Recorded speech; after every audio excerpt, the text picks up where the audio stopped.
Good morning everyone. मैं Lucknow Meena assistant professor English from government college Chaumela आपका हमारे यूट्यूब चैनल में हार्दिक अभिनंदन है।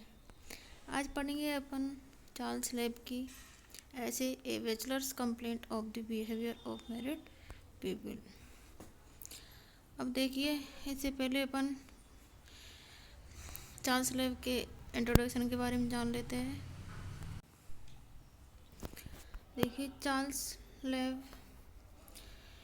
इनका जन्म 10 फरवरी 1775 को हुआ और उनकी डेथ 27 दिसंबर 1834। ठीक है। अब देखिए, Charles Lamb was an English essayist poet and antiquarian best known for his essays of Elia and for the children's book tales from Shakespeare, co-authored with his sister Mary Lamb. चार्ल्स लेब का सबसे famous ऐसे था essays of Elia, जो collections of essays, इसकी बच्चों के लिए एक बुक थी, उसका नाम है टेल्स फ्रॉम शेक्सपियर, और जो कि इसकी सिस्टर थी जिसका नाम था मैरी लेब, उसके साथ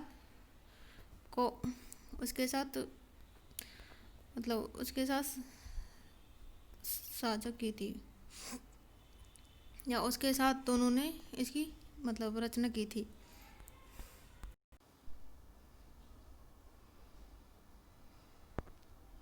देखिए, चार्ल्स लेब, इसका पूरा बायोडाटा है। इसका जन्म 10 फरवरी 1775 को हुआ, जो आपको पहले ही बता दिया है। डेथ ही 27 दिसंबर 1834। अदर नेम पेन नेम इसका एलिया। इसकी नोटेबल वर्क से essays of Elia, tales from Shakespeare. Relative है इसकी मैरी लेब, जो कि सिस्टर है और ब्रदर है जॉन लेब। अब देखिए next, friends with such literary luminaries as Samuel Taylor Coleridge, Robert Southey, William Wordsworth, and William Hazlitt. Leib was at the center of major literary circle in England. He has been referred to by A.V. Lucas, his principal biographer, as the most lovable figure in English literature. कि इसे E.V. Lukose ने इसे the most lovable figure in English literature, इसके नाम से इसको पुकारा है। चार्ल्स लेब को एसेज का निबंधकारों का मसीहा कहा जाता है, अग्रणी कहा जाता है। अब देखिए, इसका चार्ल्स लेब का जो ऐसे आपके सिलेबस में वो है a bachelor's complaint of the behaviour of married people. ठीक है। अब देखिए, a bachelor's complaint of the behaviour of married people was published in September 1822 in London Magazine. In this essay, Leib criticized the behavior of newly married people. Leib begins this essay by saying that being a bachelor, he has a good deal of time in noting down the infirmities of the married people. To married people, bachelors have lost superior pleasure of life by remaining single. But Leib did not think so. Leib dislikes married people not because of their quarrels, but because of their excessive love showing. अब देखिए, इसे दोबारा देखिए कि a bachelor's complaint of the behaviour of married people was published in September 1822 in London magazine, कि ये ऐसे London magazine में 1822 को पब्लिश हुआ। इन दिस ऐसे Leib criticized at the behavior of newly married people. Leib begins this essay by saying that being a bachelor, he has a good deal of time noting down the infirmities of the married people. To married people, bachelors have lost superior pleasure of life by remaining single. ठीक है।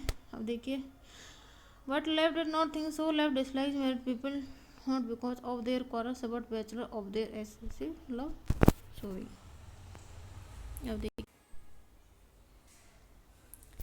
Leib says many good things can be learned from learn, but a bachelor cannot derive any good things by watching or listening to the married people. इसमें कह रहा है, lab कह रहा है कि many good things can be learn but a bachelor can not derive any good things by watching और listening to the married people. कि बैचलर मैरिड पीपल से कुछ बातें मतलब सीखता है और सुनता है। The married people lost about their privilege to others. The married people think the bachelor as intellectual inferior person.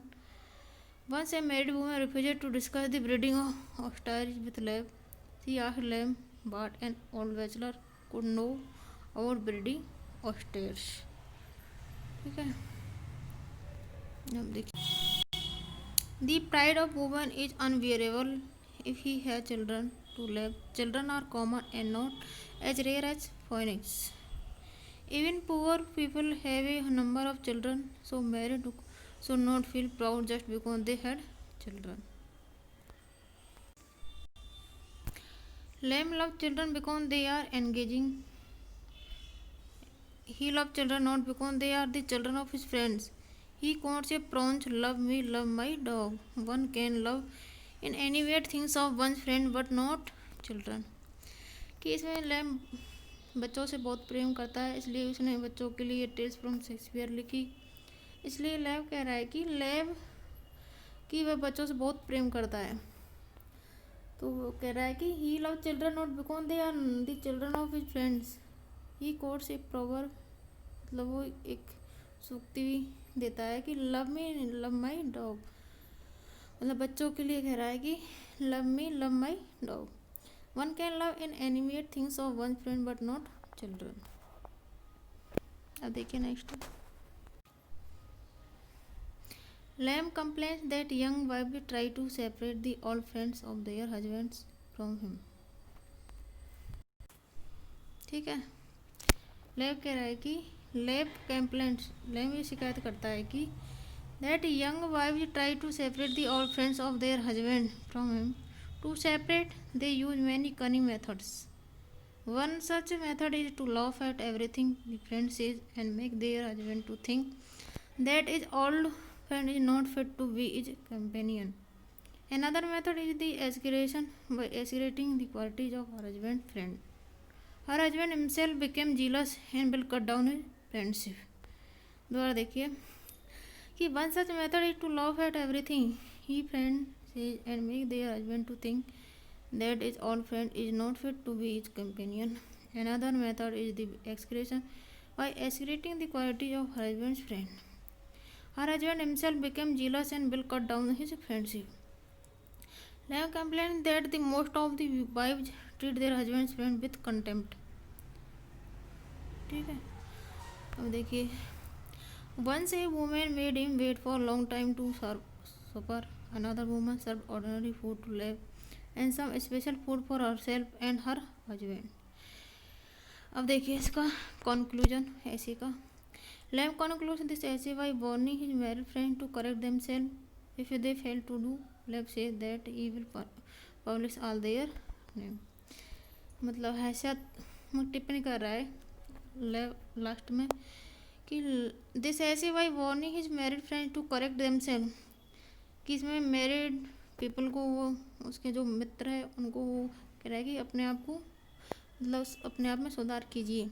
If they fail to do, lab says कहता है, lab says that he will publish all, अगर वो उनमें सुधार नहीं करेंगे तो उन सारों को नाम वो पब्लिश कर देगा, मतलब प्रकाशित कर देगा। ठीक है, अब आपको इसे लर्न करना है।